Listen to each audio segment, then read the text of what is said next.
Assalamu alaikum dear students and viewers. Today's lecture is for class 12th. The name of the topic is transpose. We will discuss here transpose of a matrix as we are discussing the matrices. This is the another type. This is transpose of a matrices. तो पहले हम इसकी definition पे जाएंगे. Transpose क्या होता है? Transpose of a matrix. Transpose of a matrix.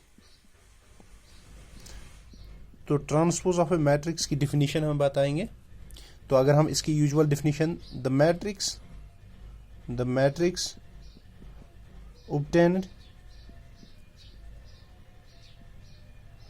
obtained from any given matrices given matrice by interchanging matrix A by interchanging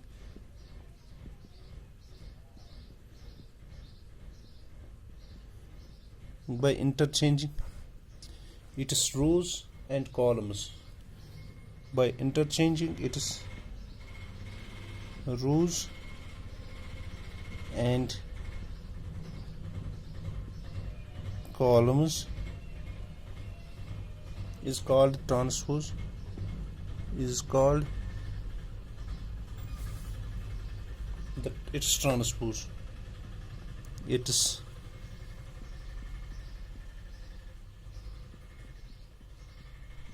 transpose and is denoted by, या ऐसे ही लिखेंगे, denoted by, इसको या तो a डैश से करते हैं और या तो a स्मॉल t और या तो a कैपिटल T, ऐसे इसको लिखते हैं. This is the transpose of a matrix. तो simply transpose of a matrix क्या है? अगर हमारे पास कोई मैट्रिसेस है तो उसके रोज एंड कॉलम्स को इंटरचेंज करो तो वो ट्रांसपोज कहलाता है. तो एग्जांपल एक लेंगे. Let us suppose we take a matrix is equal to this 1 2 3 -1 4 5 0 6 9. This is the matrix. तो इसका देयरफॉर ए ट्रांसपोज क्या आएगा? A dash which is called by interchanging rows into columns. This is 1 2 3. इसका रो था, अब मैंने कॉलम लिख लिया.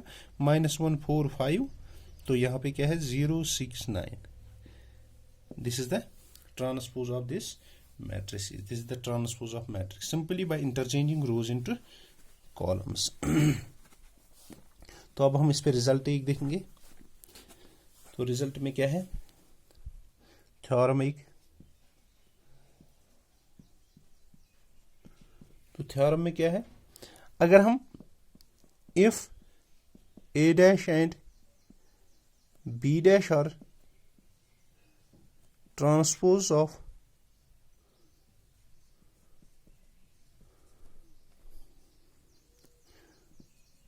a and b respectively, then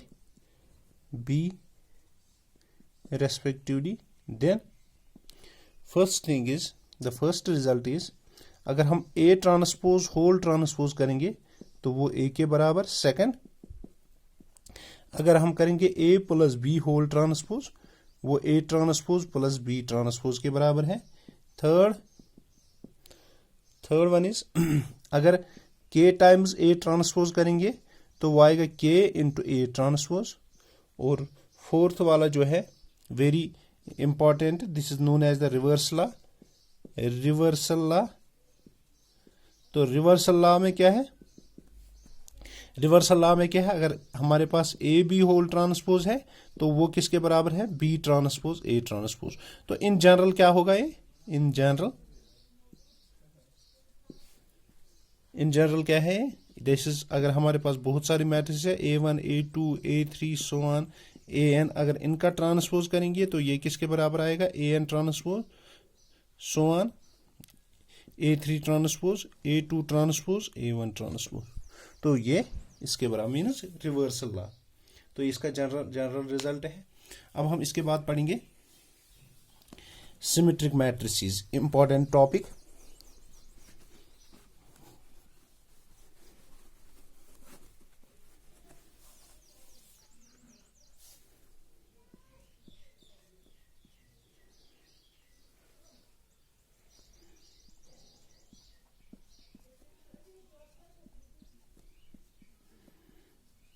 symmetric matrix. तो इसकी definition, a square matrix,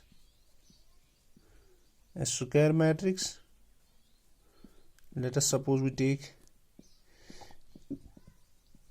A is equal to Aij. This is a square matrix of order n, is said to be symmetric if, अगर हमारे पास A transpose A के बराबर होगा। तो अगर A को हमने ट्रांसपोज किया तो वो A के बराबर आ गया, तो इसका मतलब है कि ये और हम ऐसे कहेंगे, अगर इसकी Aij एंट्री किसके बराबर होगी, Aj की एंट्री के बराबर। तो ट्रांसपोज करके, तो यहाँ हम ऐसे भी लिखेंगे, या हम फॉर ऑल, यहाँ पे फॉर ऑल i, j। तो अगर किसी भी मैट्रिसेस का ट्रांसपोज करके वो खुद ही मैट्रिक्स आई, तो उसको कहते हैं सिमेट्रिक मैट्रिसेस। एग्जांपल एक लेंगे, अगर हमारे पास A मैट्रिसेस है, ये लिया मैंने 2 4 4 5, तो A ट्रांसपोज क्या आएगा, that implies A transpose is equal to, ये क्या आएगा यहाँ पे 2 4 4 5, that implies A is symmetric, क्योंकि A और A डैश सेम आ गए, A और A डैश सेम। अब हम इस पे रिजल्ट देखेंगे, एक result, this is very important theorem, necessary and sufficient condition.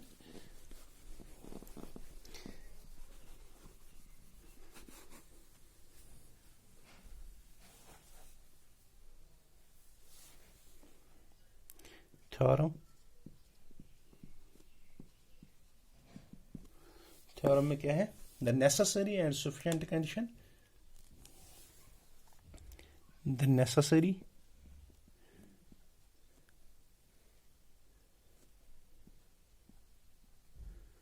and sufficient condition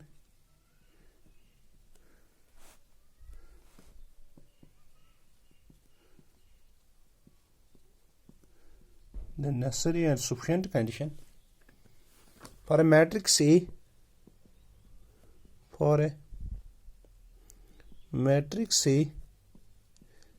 to be symmetric,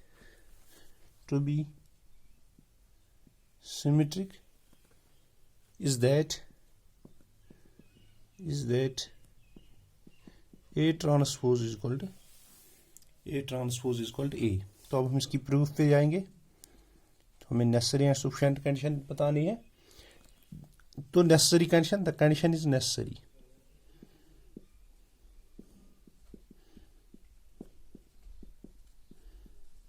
तो हम क्या करेंगे, सिंपली हम पहले इसको सिमेट्रिक मैट्रिक्स बताएंगे, तो प्रूव करेंगे A dash is equal to A। Second में हम A dash is equal to A लिखेंगे, तो उस पे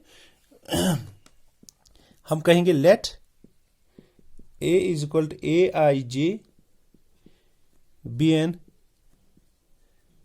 nth rule n rule symmetric matrix.